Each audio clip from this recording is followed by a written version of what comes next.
All right, so let's get this program started. We have Dr. Gary Owens. Dr. Gary Owens is here to talk about the ins and outs of insurance and specialty pharmacy. We are supported tonight by Viatris, Mallinckrodt, Sanofi, and Novartis. And we want to take it away, but we want to say thank you to those companies for supporting this program. Dr. Gary Owens is a family practitioner.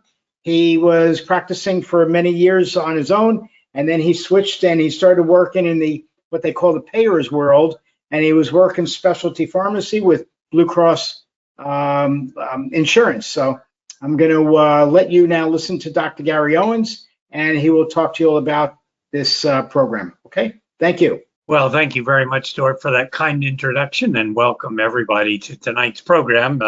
I think it would be ambitious to say we're going to understand all the ins and outs of insurance and specialty pharmacy, but I do want to just give everybody an overview of maybe some things that will be very important to you as patients with MS. As you know, specialty pharmaceuticals are certainly one of the mainstays of your treatments, and I think there are some things that are important to know. So as we move forward here,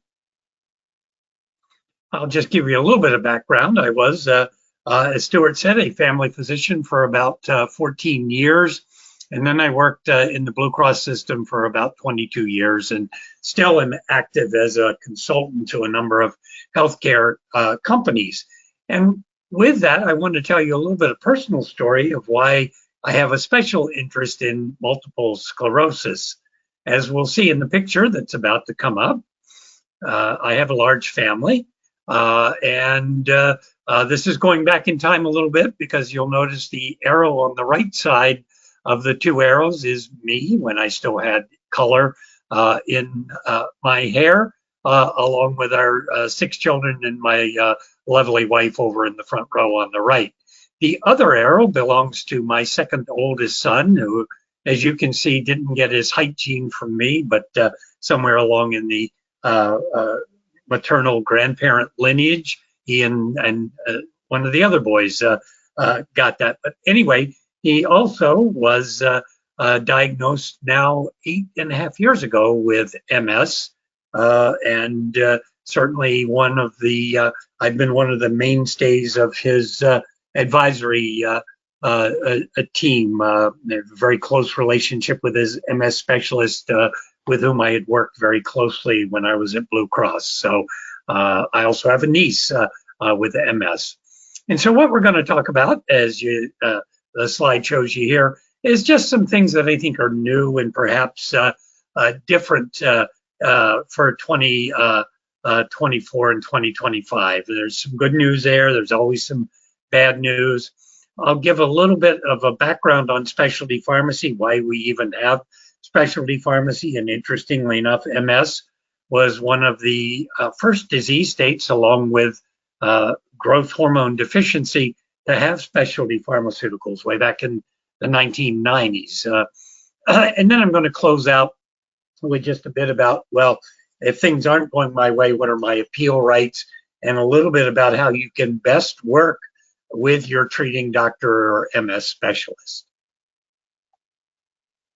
So what's new? Let's take a look at some of the changes that we're seeing in insurance in 2024 and 2025. Now, the first thing I want to point out, and I think it goes without saying, is we have a wonderful healthcare system in the United States. We have world-class facilities, tertiary care, hospitals, academic medical centers, specialty clinics in virtually any disease state, including MS. But at the same time, it's a very fragmented system. Unlike most of the wealthy nations in the world, we do not have a centralized medical system. Medicare and Medicaid come the closest, but even they are administered at the state and local level. So because of that, it can often be a complex system. It can be complex to navigate. Coverage, insurance coverage can be confusing. We also spend a lot of money, as you can see here, relative to other wealthy nations. We spend more than twice as much as the average every year on healthcare coverage. We don't necessarily have better healthcare coverage in some of these nations, In fact, on many measures of public health, we're not even in the top 10. But for folks like us who have to take care of ourselves, affordability can be a problem because of this very complex system. So who pays for healthcare? I know it's easy to think it's you and me, and then indirectly it is the case because we're either paying for it in terms of premiums or we're receiving publicly funded benefits through Medicaid or Medicare, which is really paid for by our tax money, or we are getting private health insurance funded by our employers, and the money they're spending for private health insurance is money that they can't pass along in terms of wages or other benefits. So about a third of healthcare insurance is provided by employers in the US.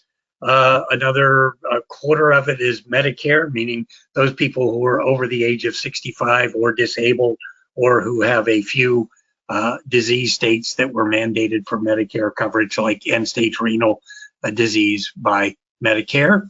Medicaid covers another 20%, and then the rest is paid for by things like individual insurance programs, out-of-pocket costs that are in the forms of co-payments, co-insurance, and deductibles, and then a few things like purchasing collaboratives and other things that make up the pie. But 3/4 of the pie is private health insurance and government. So those are the two largest sources.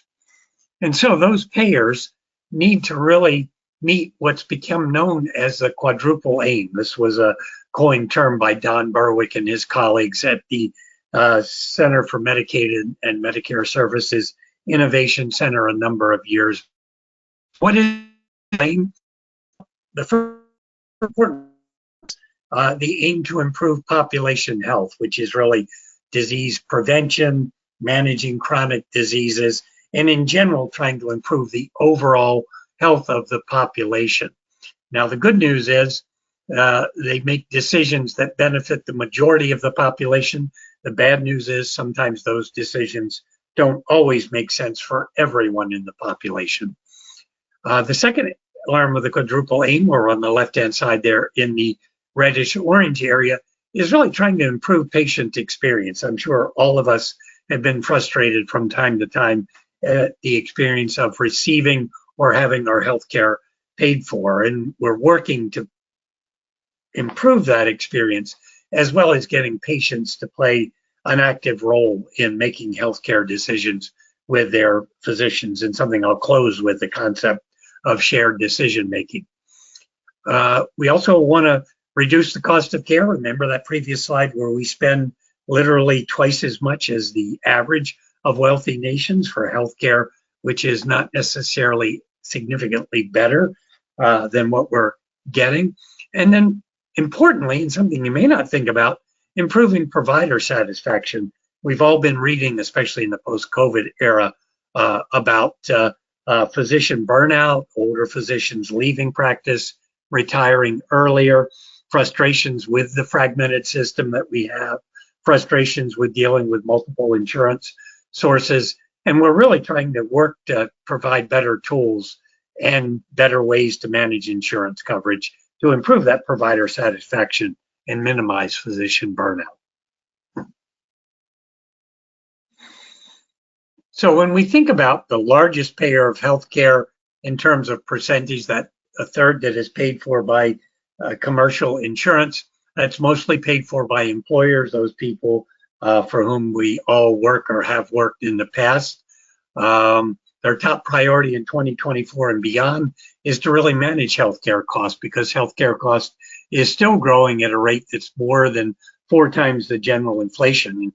If you think about that, it's mind-boggling. We've come through one of the most significant inflationary periods in recent memory, not the largest, but certainly one of the more significant ones, which came post-COVID, and healthcare is going up at 4 times that rate.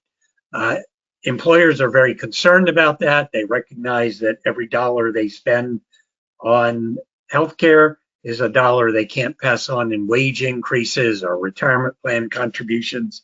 It's also a necessary dollar because there is a competitive environment for talented employees, And paying for healthcare is one of those things that helps bring out or distinguish them from perhaps the rest of the competition. So they really do have to balance that cost versus retaining their employees. So what does that mean for you? Well, it means that employers are continued to be pressured to manage healthcare costs, and they're looking for ways to control that cost. They often work with benefit consultants, large national organizations like Towers or Aon or others, or even brokers that place their benefits. And one of the things that they've begun to do is have fewer choices. They're narrower networks for which they've contracted at an advantage, networks that their data has told them get better outcomes at lower costs. So you may have actually less choice going forward. And that's going to be especially true if you have an HMO-based product or perhaps a Medicare Advantage-based product. But even the more open network PPO products are seeing more limited choices. And again, you may be seeing that in your area where not everybody that you may have seen in the past continues to participate with your health plan. It's also very likely, as you see over on the right-hand side of the slide, that more money is going to be required from you in terms of contributions to your employer's health plan or in premiums if you're directly paying a premium. And one of the things that we know is drug costs are rising faster than even those medical costs that are rising faster than general inflation. And so more and more aggressive management, things like prior authorization and other management activities are really going to be in the forefront and will be front and center as you receive your treatments. And they, in one way, try to manage cost. In the other way, as we'll see in a few moments, put steps in place that may be difficult or sometimes seemingly arduous for you and your provider of care to navigate. So let's talk about some of those things that might affect you. You may know about some of these. If you do, I apologize. But I think these are important things to know as you work with your doctors or your care team in many cases to get your treatments. So on the next slide, we're going to talk about something called cost sharing. And then after that, we're going to talk about some newer things that may impact your out-of-pocket costs. But I want to show you in the slide coming up just a few definitions so we can level set. Insurance terms can sometimes be confusing, and when we poll the general public, now the MS audience tends to be a more sophisticated audience because you've had to navigate this system, but think about younger people who maybe their only exposure to healthcare has been an occasional visit to the Urology Center or maybe even student health if they're in a academic environment. And we know that fewer than half of the people out there even know many of these insurance terms. So I'm going to go over them, and I will apologize in advance if some of them seem old hat to you. The first one is deductible. Very simply, that's what you pay before your insurance benefit starts. So if your insurance benefit has a $500 deductible per individual with a $2,000 family maximum, that means you and each person in your family pays $500 until you reach $2,000, and then your deductible has been met. Copayment, that's a fixed amount that you pay towards a medical service or a drug. So when you go to the pharmacy to pick up your prescription and the pharmacist says your copayment will be $25 or $55 or whatever that number is, that's a fixed amount, and that is fixed regardless of whether that prescription you get costs $100 or $10,000 for that matter. Coinsurance, very different. Coinsurance is a variable amount, usually based on the percentage of the cost of the service you're getting. So if you use that example, a $100 drug with a 25% coinsurance, you would be paying $25 and your insurance carrier would be paying the rest, the $75. On a $1,000 drug, that 25% coinsurance, you would be paying $250 and your insurance carrier would be paying $750. So it's very important to understand that difference between copayment because it's fixed and coinsurance varies based on the cost of the service or the drug. And then, of course, it's also important to know, do I have benefit maximum? Because in some insurance plans, there are maximum amounts allowed towards a service. So if your benefit maximum, say for physical therapy, is 10 visits at $100 each, you will have a maximum of $1,000. That's a ridiculously low number, but I use it just because it's an easy math example. And after that, you would be paying as you go. So it's important to know if there are any benefit maximums out there. Now, the good news is the Affordable Care Act passed back in 2008 or thereabouts, eliminated many, but not all benefit maximums.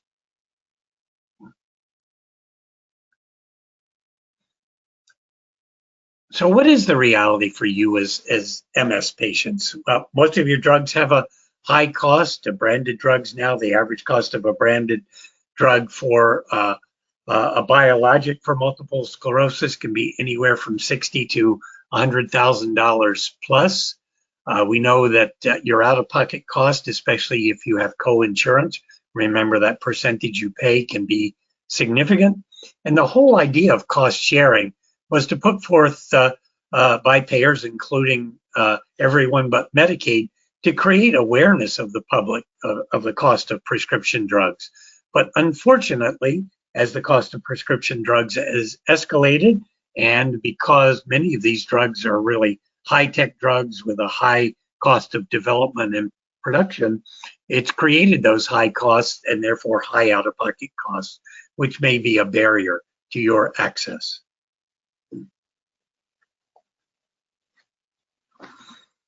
And we know that most MS patients do need some form of cost-sharing assistance. I know integral to my son's well-being was a patient assistance program, which he found very confusing, but fortunately I was able to help him walk through that.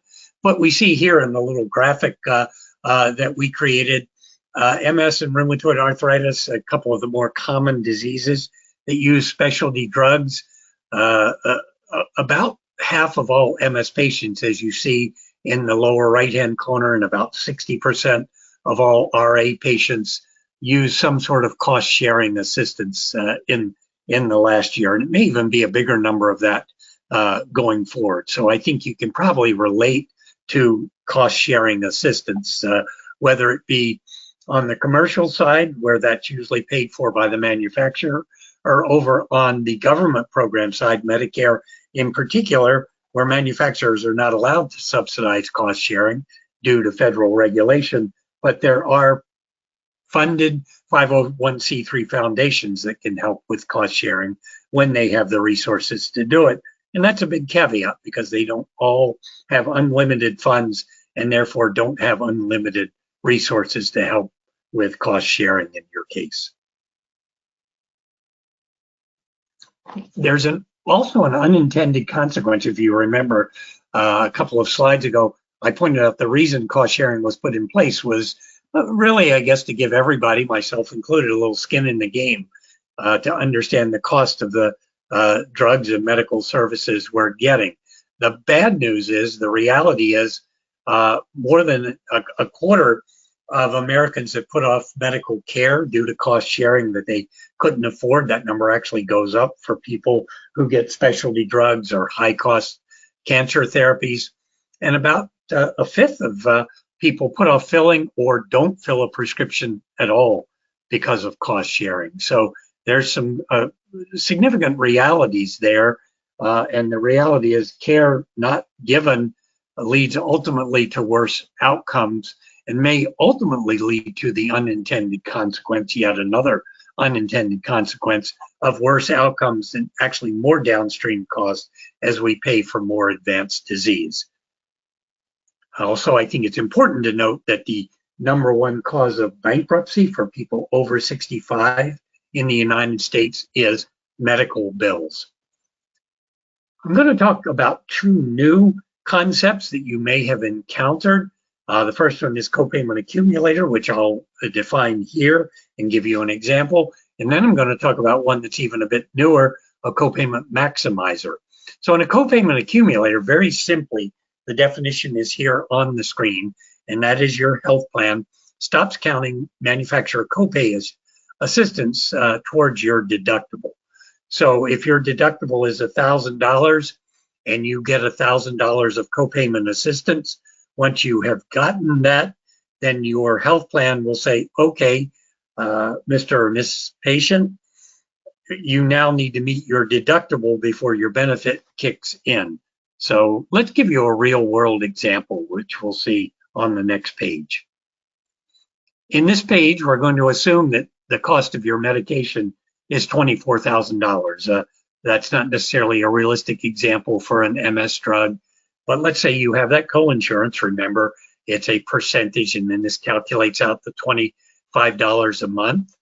And let's assume that there's a maximum copay assistance of $16,000 a year, and that your maximum out-of-pocket cost is $6,000 deductible, and they have a $2,000 deductible. That's a lot of stuff, but I'll walk you through it very simply. Let's look first at the purple bar going across the screen. So in this case, for that $24,000 drug, the manufacturer pays $6,000, which means it's precisely equal to the number second from right in the top bar, $6,000. So you've met your annual out-of-pocket max, which means your health plan pays the rest of the cost of your drug. So in essence, the payer's cost share was $18,000, reduced by that $6,000 of manufacturer assistance. Now let's put in the copayment accumulator. Again, the copay assistance from the manufacturer is $6,000, which means you've reached your out-of-pocket maximum technically, but the manufacturer says because we are now using a copayment accumulator, none of that counted towards your deductible. It did count towards your out-of-pocket max. So now you pay the next dollars, which means that the payer's cost of that drug has now been reduced to $16,000 from $24,000, and by $2,000 more, that is what you paid as a deductible. So it's a way of shifting some of the cost to both the copayment assistance program and still requiring you to pay your $2,000.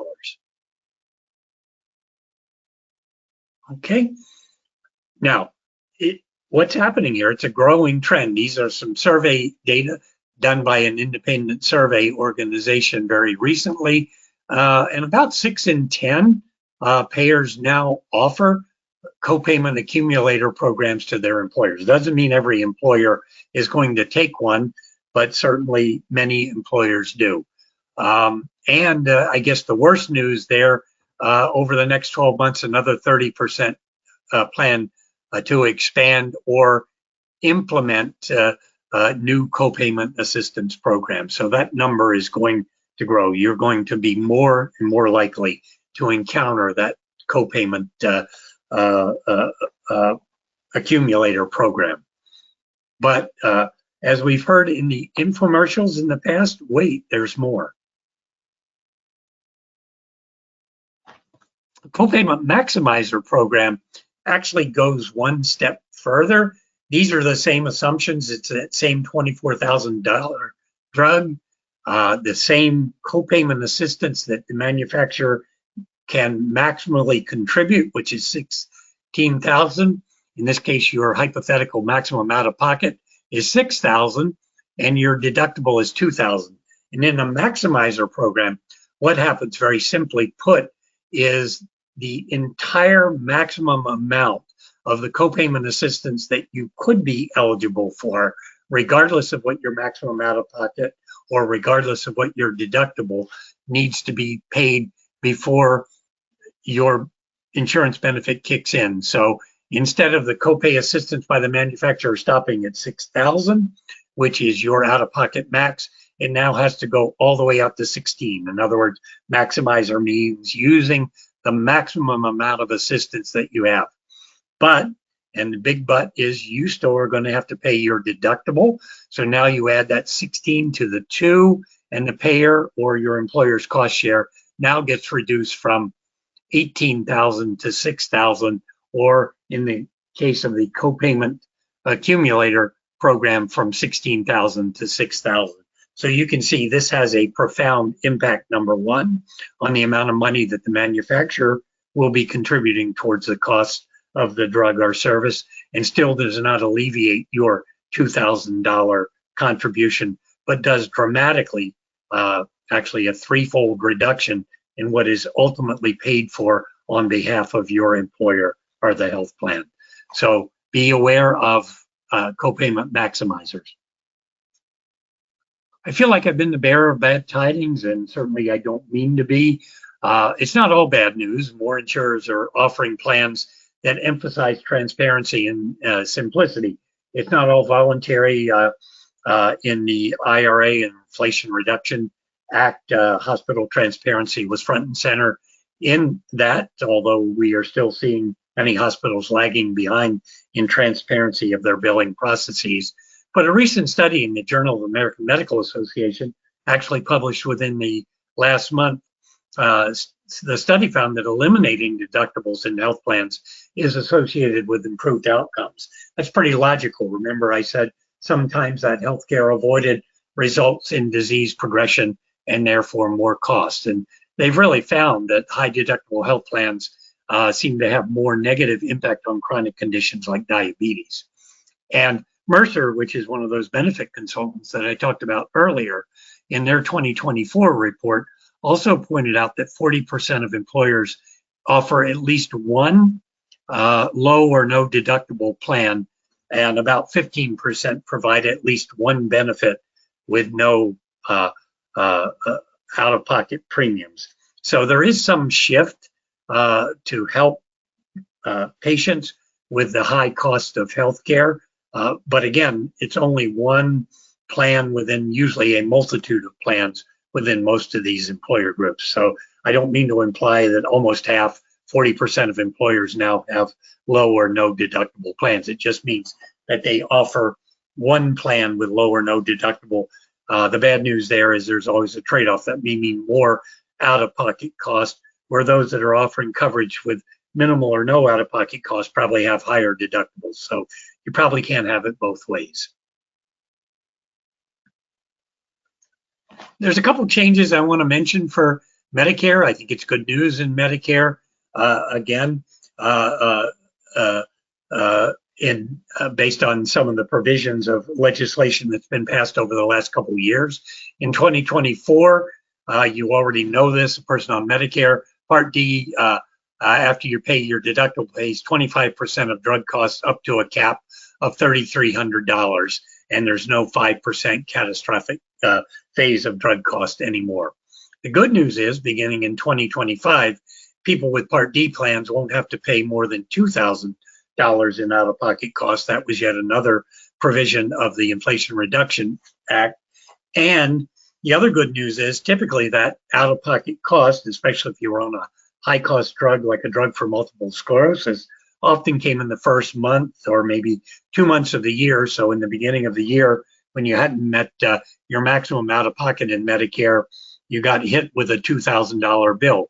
Now you do have the option of spreading your out-of-pocket costs over the year, so maybe $200 a month for 10 months instead of $2,000 all in January and February. So be aware of that, take advantage of it. In 2005, if it's a budget buster and you really want to spread that cost out, that is an option you will have.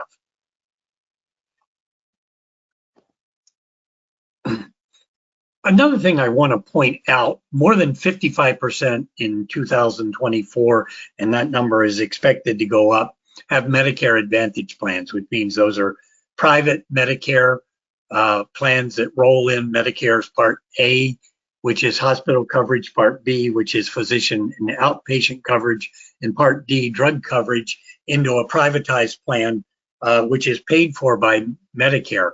And these Medicare Advantage plans often offer supplemental benefits, enriched dental plans, vision coverage plans, hearing aid benefits, and fitness benefits.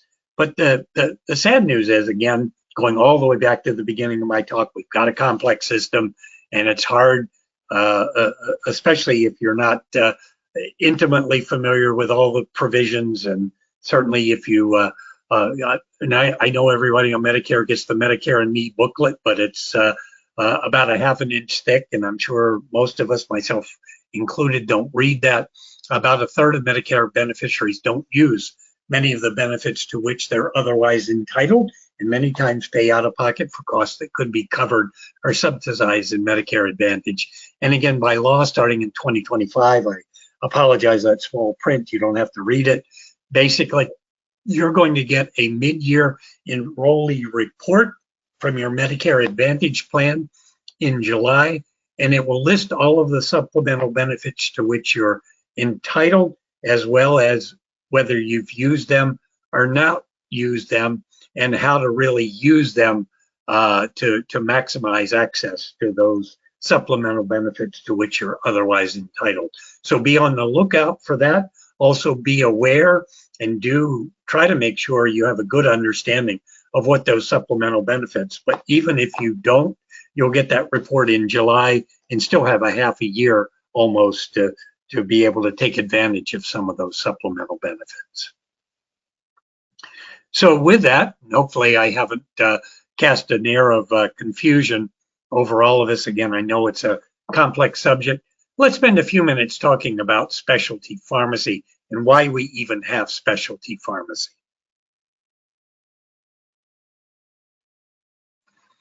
Well, we have specialty pharmacy because we have something called specialty drugs.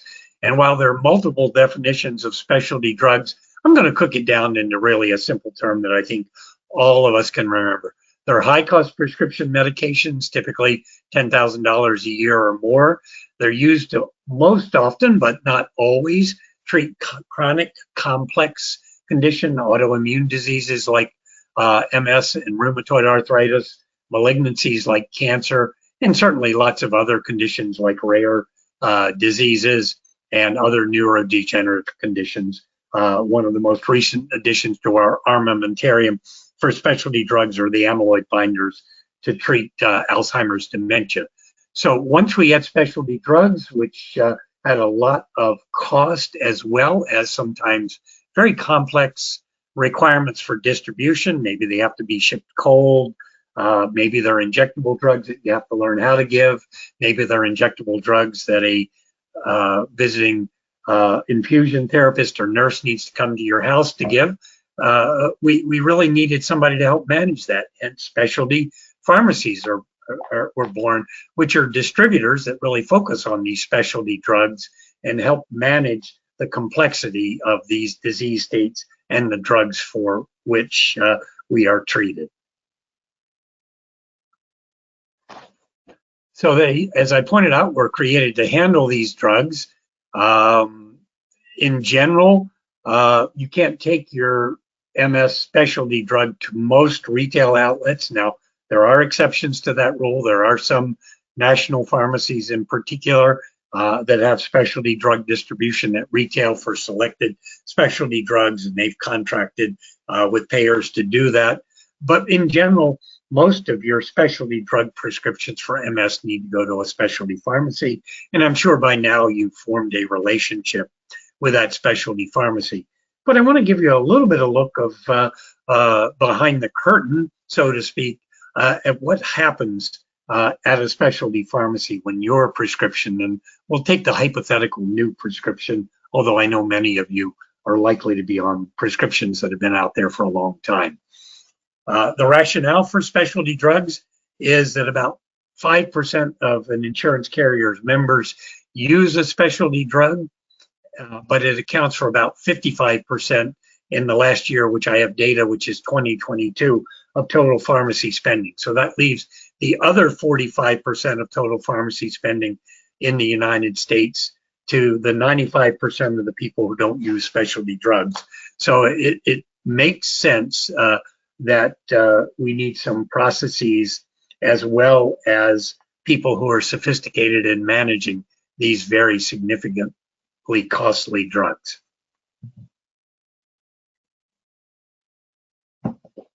So a prescription comes in the specialty pharmacy.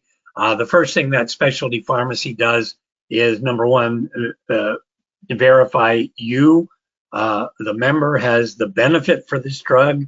They do that by using electronic connectivity with your health plan. That's why you have to provide your prescription drug card, as well as any Medicare, Medicaid, or insurance cards at the time you see your physician. The specialty pharmacy verifies that you have eligibility for that drug. They verify what kind of benefit you have, what your out-of-pocket costs are going to be. They'll investigate whether you have any assistance in terms of assistance for helping you pay for the drug. And then one of the things that's universally going to happen is prior authorization is going to happen. That means that the payer is going to evaluate that request against evidence-based criteria set aside in medical policy. If all of those criteria are met, the specialty pharmacy can move forward to fulfill your prescription. But in many cases, there's either insufficient information, or maybe one of those criteria wasn't met, or they're unsure whether it wasn't met, and they could be going back to your physician or even contacting you as the patient for additional information. And there's even more, because not every drug is covered by every payer. That's the concept of a formulary, which is a list of drugs that are either preferred or drugs that will be paid for in part or in total by your health plan. And if your drug is on the formulary, again, it leads to a pathway for fulfillment of the drug. If your drug is not on that formulary, it may mean going back yet one more time to your physician to justify why the non-formulary drug is the most appropriate for treatment, something known as a non-formulary exception. So there's all that work that goes on behind the scenes, things that you may not even be aware of until you're contacted by the specialty pharmacy for some piece of information or for payment information. What about prior authorization? Why is it out there? It's used to ensure that the drug benefits are administered as designed. The stated goal is to receive safe, requires prior approval by your provider.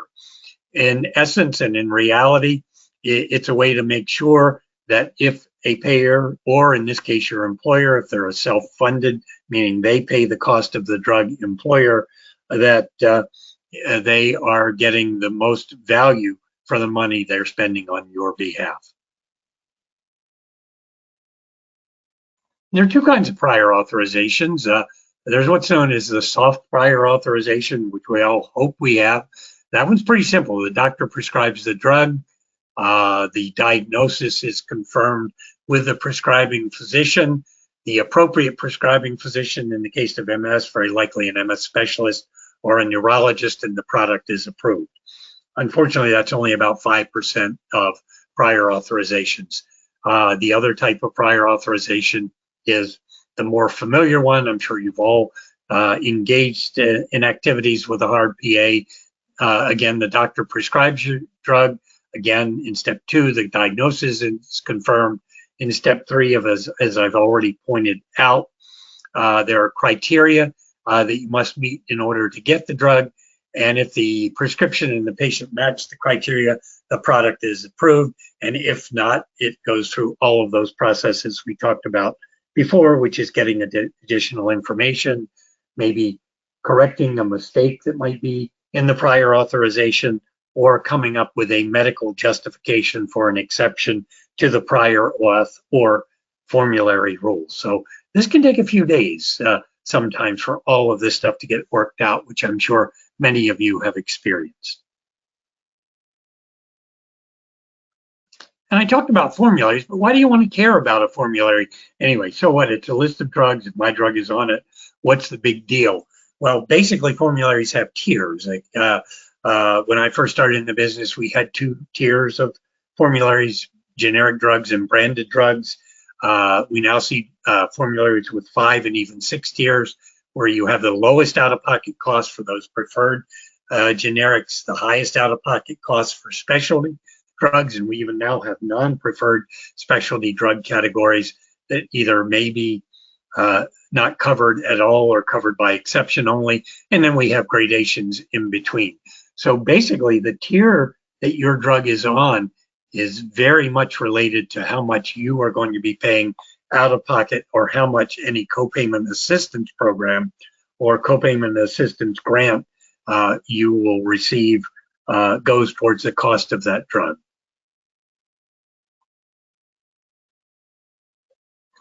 As I said before, it does take some time. Payers are required to turn around these complete hard PA requests in 72 hours, or if it's urgent or emergent, which by Medicare's definition means the patient is likely to undergo substantial harm or deterioration in their condition within 24 hours, then urgent requests have to be turned around in 24 hours.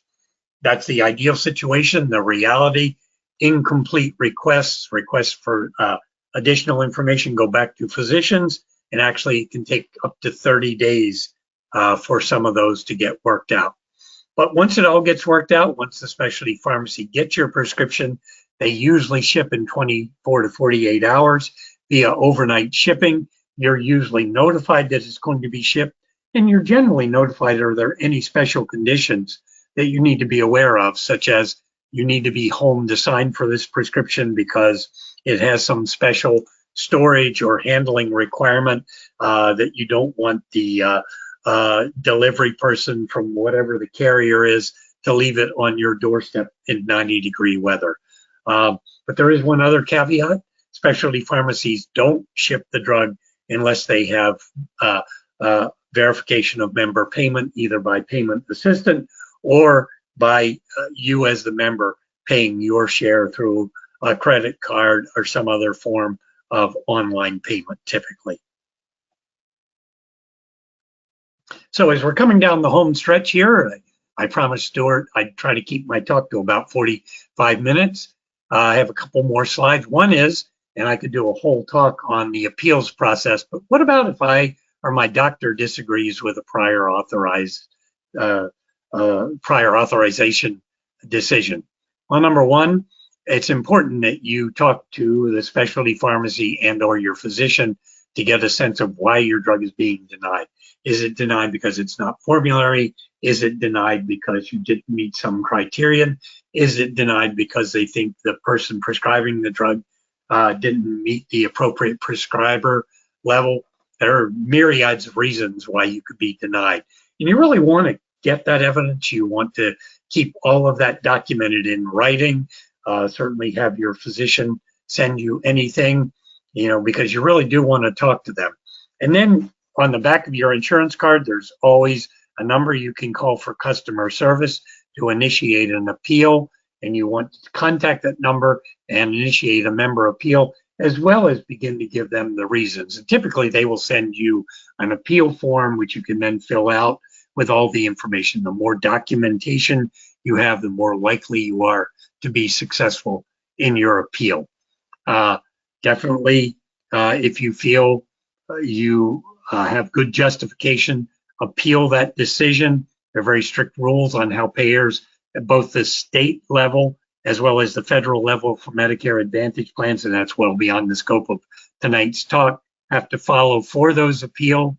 And if you continue to get denied, I will just point out that every state in the country has at least 2 levels of appeal, including one at the health plan and one at an independent organization. Many states have 3 levels. And interestingly enough, Medicare has 5 levels of appeal, all the way up to federal district court. So typically the first 2 or 3 levels of appeal are what most members use in Medicare, but you are afforded 5 levels of appeal in Medicare. And so as I promised, I'm going to close this with, I think, some of my best advice to you. With all this complexity in 2024 and beyond, one of your best allies is your provider and the staff that they have, because they can really help you in what's known as shared decision making. And one of the concepts that's been put forward is the concept of shared decision making, and the term called SHARE, which is really just an acronym, which is number 1, get your providers participation. Talk to them about not only the clinical decisions that you and your provider are making, but as well as maybe talk to their staff about financial decisions. Physicians are encouraged to really help you explore multiple options. The old days of I'm the doctor, here's what I want you to do, and don't question my authority are long since past. Physicians are encouraged. They're also encouraged, other staff, to really think about some of your values and preferences. Your values might be different than my values. I might be wanting to be able to do more travel. You might be wanting to just be more comfortable and have less pain. So it's important that your physicians understand your values. A lot of times values differ by social and cultural norms. And it's really important that the two of you reach both financial and clinical decisions as a joint decision. And then I think it's important for both you to evaluate your decision and how is it working out, and do I need to change course? Even the best navigator sometimes needs to make course correction because of unforeseen circumstances, and your physician is encouraged to evaluate that decision. So with that, I think I've probably stayed exactly my welcome time. I'm going to invite Stuart back in, and I think we have some time for questions if you have any. Hey, I'm back. Thank you very much for doing this presentation. And I wish that I could say we had a lot of questions, but people don't have a lot of questions this evening. So I'm going to ask you a couple of them. The first one being, more than welcome. The first one being, are all specialty pharmacies created equal? I would say specialty pharmacies are like people. When you've seen one specialty pharmacy. They all have different rules. They operate generally under the same umbrella of effectively managing specialty drugs, but they're going to have different formularies. They're going to have different ways to interact with them through portals and websites. Some of them have big staffing to outreach to you as a patient to make sure you're taking your medication. And if you're not, are there things they can help you with? Are you having side effects that they might be able to help you manage?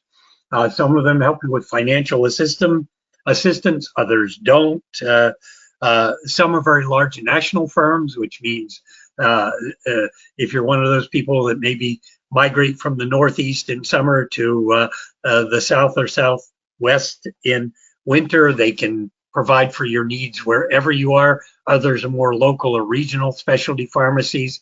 There are even specialty pharmacies that specialize in cancer drugs, neurology drugs, rare disease drugs.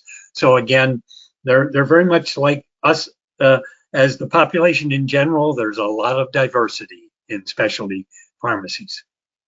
Thank you for that. So with regard, though, to the specialty pharmacies, if pharmacy A is selling a specific drug, let's just say instead of ABC or XYZ, let's say STU, all right?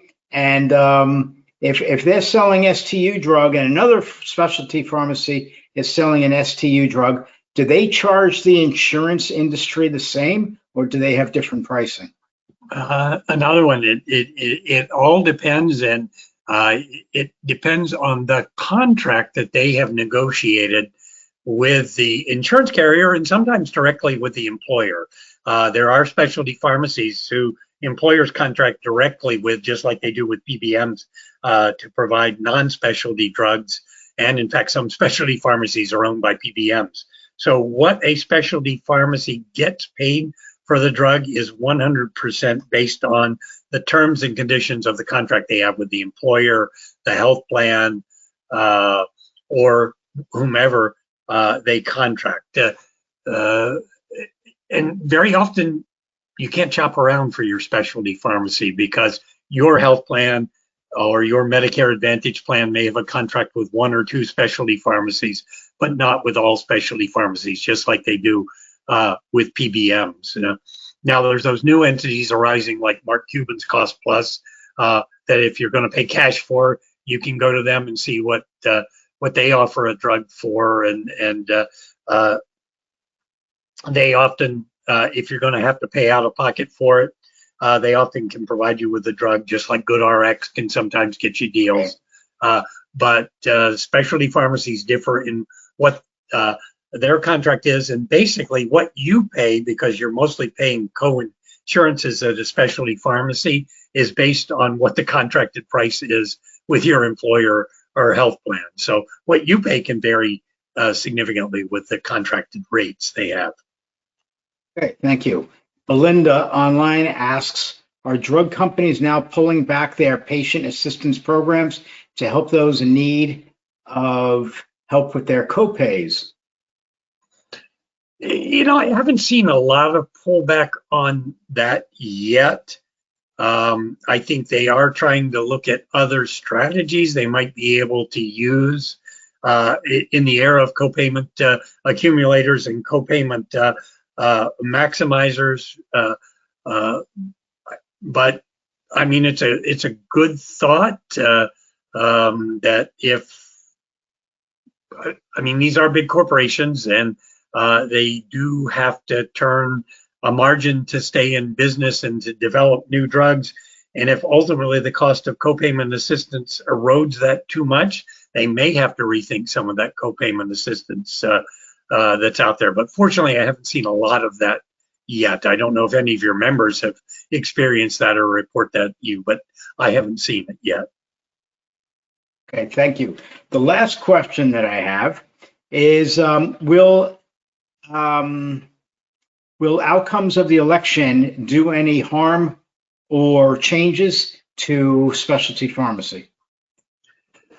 God, I wish I had a crystal ball, and I'm going to say that I think whichever party is predominant in 2025 and beyond is going to be confronted with the high cost of medical care and will likely put forth legislation. Now, it may be very different depending on whether it's a red or a blue Congress. I really don't know.